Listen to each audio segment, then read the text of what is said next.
I was born in Stuttgart, Germany, and I grew up, I spent half of my childhood in Berlin, Germany, because my dad was a counterintelligence, he was a spy. And we lived in a little spy village. And you keep thinking, how in the world would anyone be fooled if all of the spies lived together? But they did, and we did. And we moved to Fort Hood, Texas, because that's where you muster out if you're a counterintelligence person in the military. So then we moved to Austin. So I spent my childhood years between Berlin, Germany, and Austin, Texas. So I was, my mother was given an antibiotic for a kidney infection when she was pregnant with me. And they knew it at the time. It caused damage to the fetal nervous system, and that's what happened to me. So when I was growing up, I was going deaf, although they didn't know that. I was hallucinating, although they didn't know that. And they found that out when I was 9, and the year that we moved from Germany to Texas. Years later, after they diagnosed and found out that I was deaf, and they did it through the hearing tests that they give in the United States, but they don't give them abroad. And they found out that I was profoundly deaf, and I was also very nearsighted, and this is what was causing, they saw some of the hallucinations. I love play, and that's how I got involved in theater. They said, you'll never get on stage, and you'll never direct, and you're deaf. And so it's costuming, and that was Siberia. So I thought, screw you.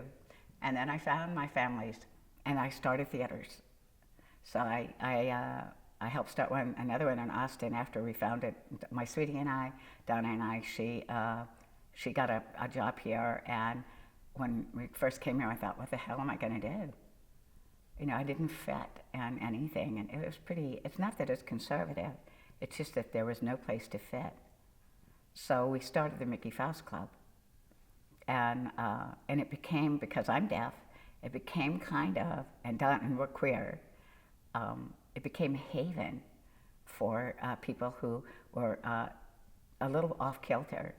It didn't have to be queer, it didn't have to be disabled, it's just that they could feel at odds, or they could feel judged by what was perceived then, and probably was then, an unforgiving mainstream.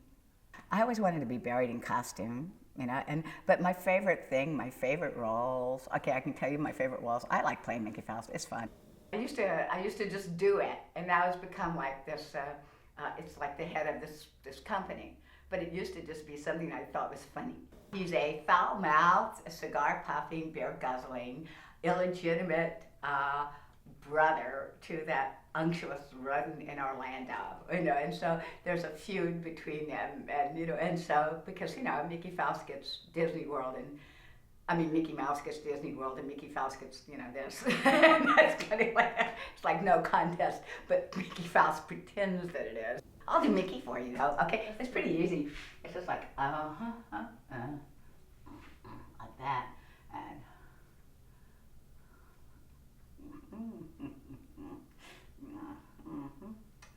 this is it. It's got to have. I don't have the stuff that I usually use. Like to give him some, scruffy. He's got to look a little scruffy. He can't look clean shaven like that rodent. That doesn't work. I see.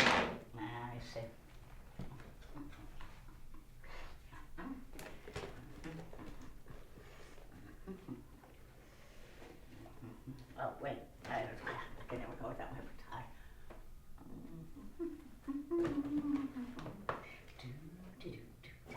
Okay, here we are.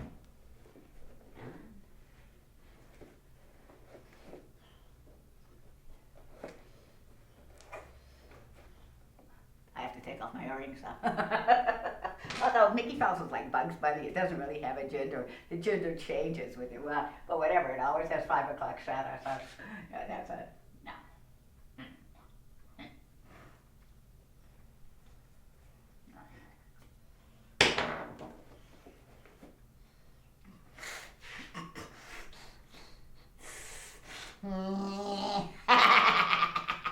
Yes, Mickey Faust.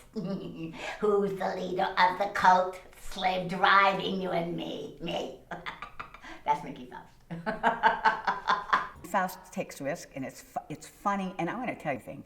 It's fucking smart. I'm proud that we are what we are, and that we didn't have to fake it.